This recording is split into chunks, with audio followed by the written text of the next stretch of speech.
Okay, great. Yeah, so I want to talk about the future of work, but more specifically on secret of hiring and keeping software talent, tech talent. I'm curious, just before we get started, anyone here want to be an entrepreneur, want to work at a startup, or want to be involved in that kind of space? I'm guessing yes. Again, I can't see the chat or questions, so just if so, be good to know. Yeah, I guess I can also just get into the presentation, but okay. So I'm just going to talk about how you can. So because of like if you do want to work in tech, which I'm guessing you do want to work in tech or maybe be a startup founder, you need to know how to work with tech talent, how to build software, how to build technical teams, how to understand what technologies to use, or at least know how to talk to developers. Mark Andreessen, who's the founder of Netscape, had this really great quote, which said, "There's going to be two types of people in the world in the future: those who tell technology what to do, and those who are told what to do by technology." I agree with him, except there's a third one, which I think is people who can tell those working with technology what to do. So if you can be that person who is not necessarily a developer yourself, but if you understand how to work with developers and not necessarily tell them what to do, but work together with them to create a great product, I think you'll be really successful. And so what we'll talk today about is a little bit about how Vanhack, Vanhack began, what our story is, a little bit of advantages to companies about how to hire remotely. I'm guessing a lot of you aren't like hiring right now, but it's something I think you would need to know or kind of keep in mind for when you do start your own project or your own company. Or if you're working in a tech team or tech startup, just understanding how this whole thing works, of how does this website get built and this product that we are on here, StreamYard, how did this come to be? And what that actually looks like, and especially like the how to manage that is when you're working remotely. And so yeah, I just basically I want to prepare you to go into this kind of workforce to know where things are at. To know how to deal with this, because you're going to be working with tech no matter what. Almost these days, right? Every company's a tech company. So yeah, who am I? What is Vanhack? So Tiffany had a really nice intro for that. I will do Q&A after the presentation. Okay, thanks, Tiffany. Yeah, so I guess save your questions till the end, guys. So we've been around since 2015. We started off actually as an online school to teach software, to teach soft skills to technical talent. I spent 4 years living abroad in South America, and then came back here to Canada and realized that a lot of the technical professionals I met there wanted to come here. They were just missing that confidence, communication piece. And so we created this educational course to teach developers English, resumes, things like that. And then we just realized that, you were able to connect companies with great talent and became a double-sided marketplace of connecting developers and employers internationally. And we've made almost 1,000 hires now, and people like our CTO have come through our own hiring methods, and so we really know how to get people up to speed, how to hire them, identify them, and get them up to speed, and make sure that they're efficient. So yeah, let's talk more about what that looks like. So why kind of think about hiring, or what are the advantages of remote or international hiring? I'm not sure where you guys are at in your careers or how you're working, but like in the future, I guess now, we're working in a global economy. This whole aspect of COVID, what it's done, it's made the world much smaller. Where before we would only look for let's say a specific person like a marketing analyst or a salesperson or customer success locally. Now we can find those people anywhere, and of course with software developers as well.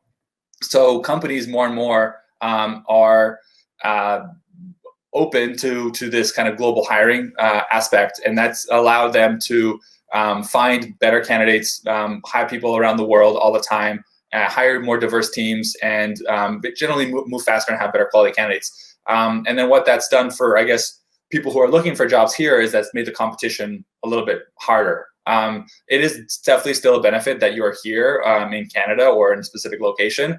But just something to keep in mind of that you're competing in a global talent field, and at the same time too, that means that you could work for a company in New York or Toronto or San Francisco or somewhere else, or even a company that doesn't have a headquarters like Vanhack. We don't have a headquarters; we're just distributed. So the whole job and geography are being decoupled more and more. I feel like people are just, it doesn't really matter where you live as long as you have good Wi-Fi.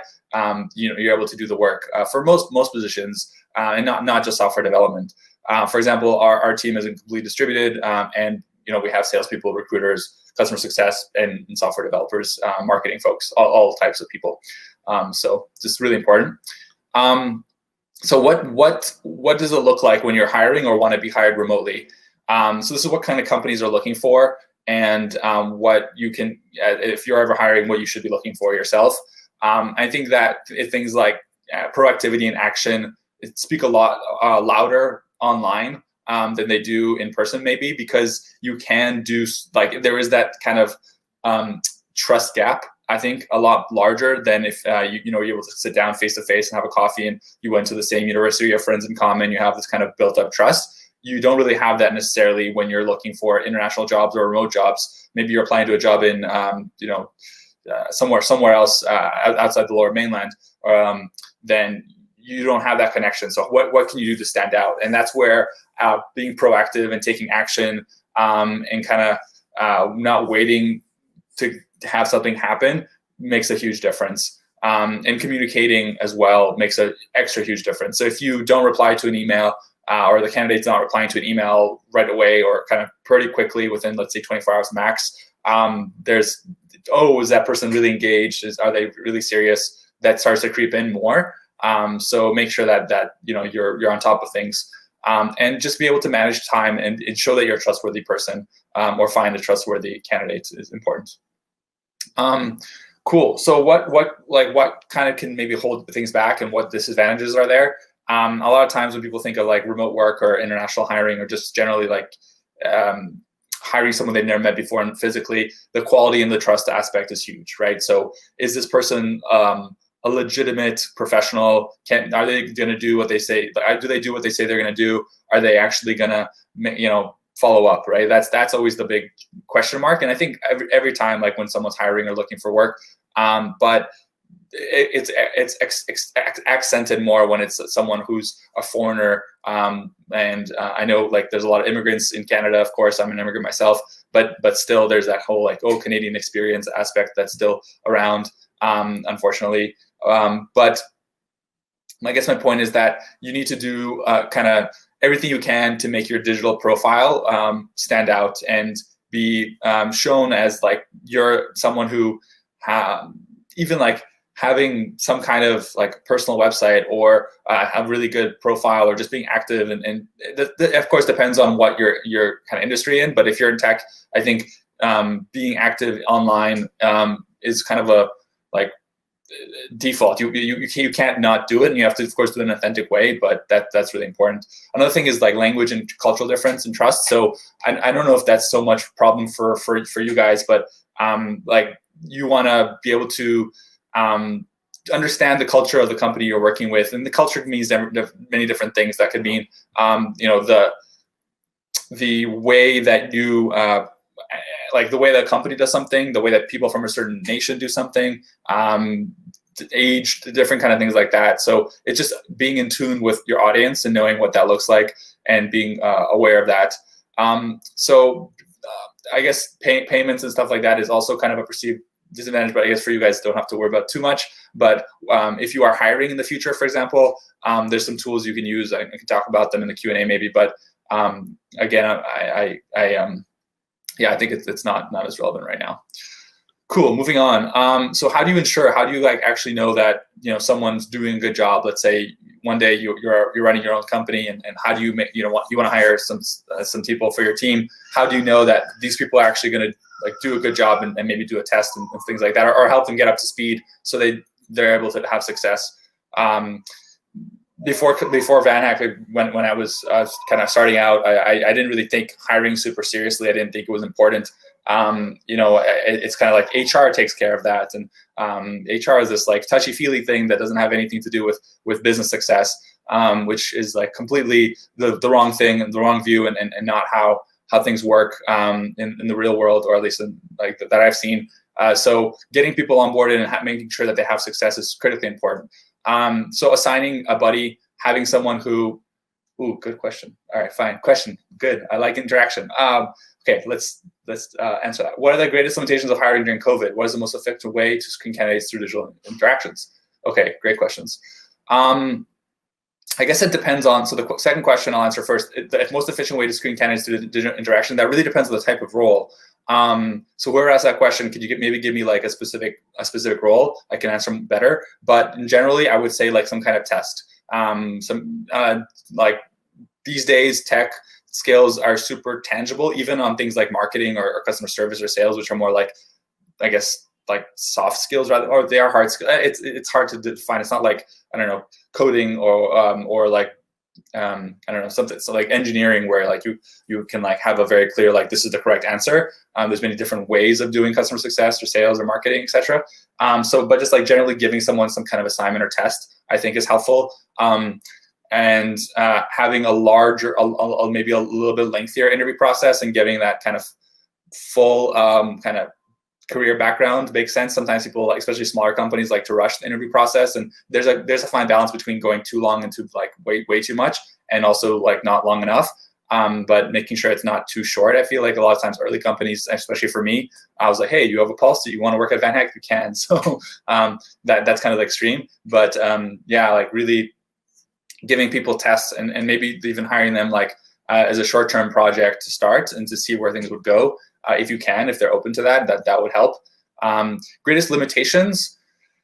I don't know. I don't think there's too many limitations. I think like, if anything, COVID's has made hiring easier because you can have a larger, like at least most companies that we talk to have gone remote, or at least partially remote, hybrid, or at least more remote friendly. So that just like opened the talent pool a lot. And that's been a huge unlock. But limitations, I guess, the fact that you can't meet in person as easily. Although honestly, like meeting in person, in my opinion, is overrated. You can get a lot about a person like just through Zoom and talking to them and having that conversation that way. It pretty much feels like you can get the body language and there's no delay. It almost feels like the same thing. Excuse me. Maybe some roles like, I don't know, hardware engineers, you need to be in person sometimes because like you're working with a physical thing. That could be a limitation. But yeah, awesome. Please keep the questions coming. I love like being able to talk to someone instead of just talking to myself. So yeah, cool. All right.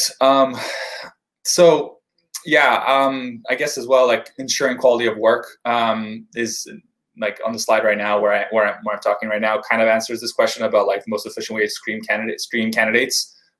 This is more of like a after the hire, but a lot of times you don't know if of course, all the time actually, you don't know if you've made a good hire or not until the person starts, like, right? Like there's always going to be a risk of, you might do all the interviews, the person might pass all the reference checks, and it just comes down to luck. It's like, I guess it's like dating in a way. Like the person might have a great online dating profile, but until you actually go out with them, you're not going to know it for real.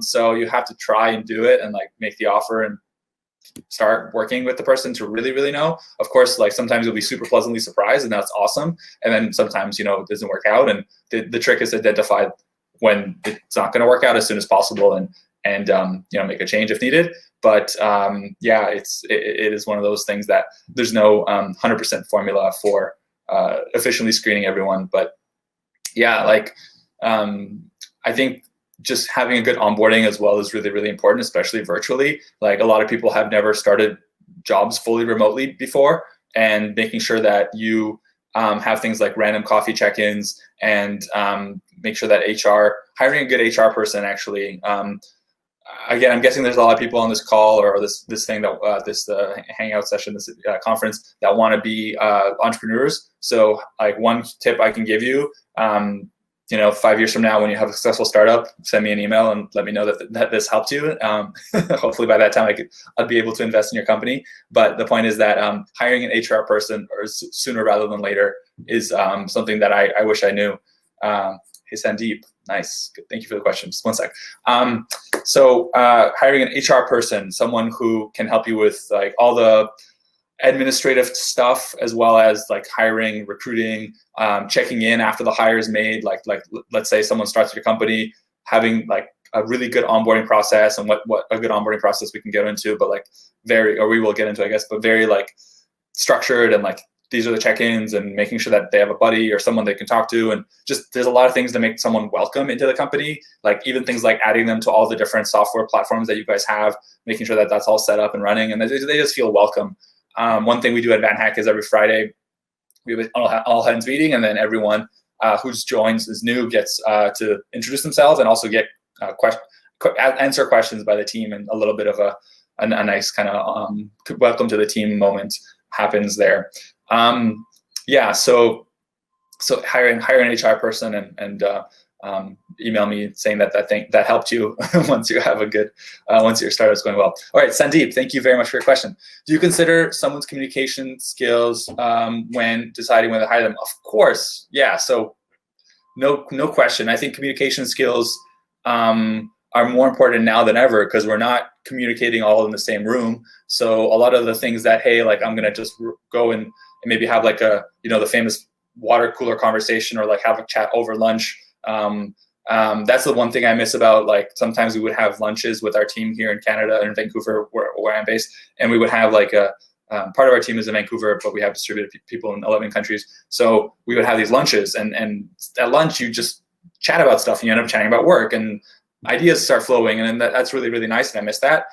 So you can't really do that online. So you need to like extra force that out, and just like give that space to people, and say, hey, like let's like, you have to be able to communicate that. And I think a lot of times people hold things to themselves. Like if you're working in stop sharing.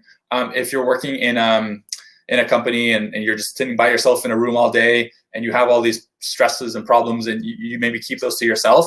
And I would say, like, don't be shy to share those, and just like either that talking to your manager or talking to HR. It's really important. What makes a great communicator in your opinion?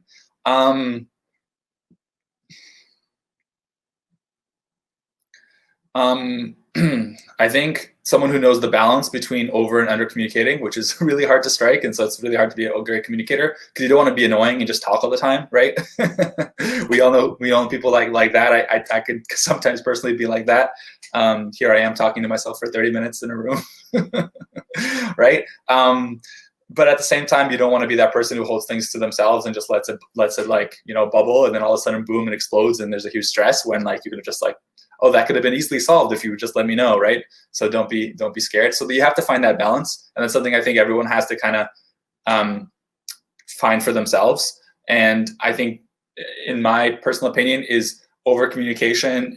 I tend to be more of an over communicator. I'm a more extroverted person, I guess, but just like, even if you're introverted, like chat, you don't have to speak. Like now everything's in chat. It's much easier, right? Like you don't actually, you can it's easier to communicate, right, through chat than through calls. So just try and be a little bit more of over communicator as possible, especially if you guys want to be like entrepreneurs and leading teams. Honestly, guys, the hardest part about being an entrepreneur, it's not really coming up with the idea, and like, I mean, that's kind of, everyone has ideas, right? It's easy. The hardest part is actually building a team of people and leading them and making them do what you want them to do in a way that they're happy to do it. Like that's hard.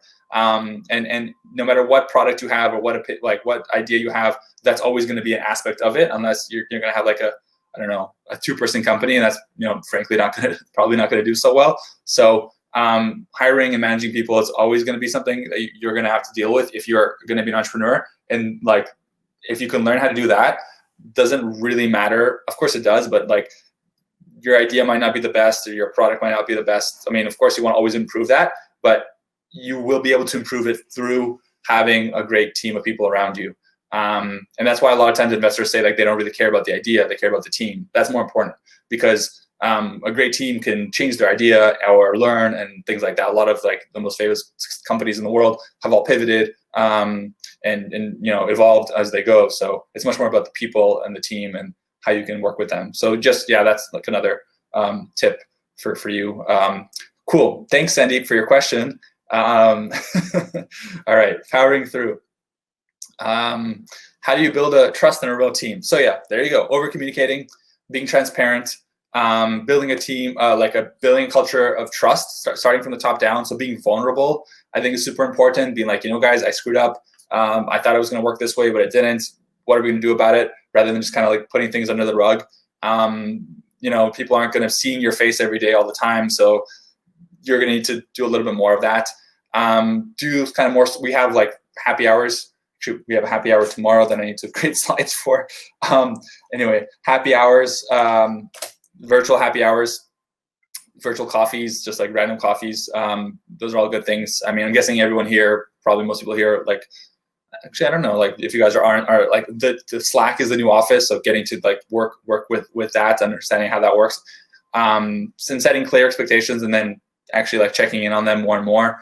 And then, I would also say like focusing on work done, not work hours. So, hey, Gary, thanks for your question. Work hours, not work done, which means like, I don't really care when people work on my team, but as long as they get their work done and they have good metrics. Of course, if the person is working 1 hour a week, that's going to come back to bite them in the butt and they're not going to have results. So yeah, just being flexible with that. I think more and more companies are like that now. Anyway, future of work post-COVID world, we're all kind of in the same boat that way, or most companies are. At least the good ones, I would say. Like the companies tracking your hours, I would ask them like why. So yeah, Gary, thank you for your question. Working from remote, it's a good idea to set time slots or just let them work whenever they want. Oh well, there you go. I just answered your question. Yeah, I would just say work whenever you want. I think like, I just had a kid. People have families. You want to be flexible. People need to go to the doctor. I think that at least for me, that whole era of, oh man, you're 5 minutes late to work. Like, come on, buddy. Or like, oh, like the boss is like, it's like 4:55 and you're gonna have to, you're leaving work 5 minutes early. Like, what's going on? Like, I mean, it's kind of important. Like, if someone's not showing up to work and not doing their job, of course, that's like a problem. But at the same time, that's a huge benefit of giving people like, hey, like we're flexible with that. And I think companies that are giving that flexibility and just like trust in their company, in their team, are going to get greater employees. And the name of the game is to build the best team possible. So, it's going to be a disadvantage for people who are much more rigid of like, okay, you got to show up to work at this time. Like we don't work in a factory anymore, right? Like it's not like the assembly line where you have to punch in, punch out and build a bunch of, widgets. It's especially in software development, sometimes like I find that, again, I'm not a developer, so I'm just guessing, but like you're trying to solve a problem and sometimes you need to take a break, right? It's like go for a walk or get your mind off something and then ideas will percolate and you'll find a way to solve it. So yeah, thank you, Gary, for the question. I realize I have 3 minutes left. I think we're done, actually. But yeah, maybe a couple slides here. So things we do at Vanhack, like we say good morning every morning on our channel. That I feel like that really helps kind of get people in like the, hey, I'm at work, like checking in virtually. Good morning. That's always fun. I'm not going to go through the rest here, but just one more thing is, I guess last thing I'll leave you with is kind of other places of people who are much smarter than me talking about remote work. The podcast here, the Last One Distributed podcast by Matt Mullenweg is a really, really good one. Also, there's I missed one here, but the remote, the team at 37 Signals, they have I think Rework is the podcast. It's really good as well. Zapier, GitLab, Buffer, etc. Check out these resources if you want to learn more about it. But yeah, I think it's a trend that's here to stay, and at least a hybrid model where like you'll probably be in an office sometimes, but of course like remote when you want, or maybe a few days a week. I have 2 minutes left, so with that I'll say thank you. If you guys want to talk to me, pretty easy to find. My email is literally Ilya at vanhack.com. So yeah, that's my email. And I'm the only person with my name on LinkedIn, so easily connect with me there. I hope this was helpful. And thank you, Gary, Sandeep, and someone else who asked the question about limitations.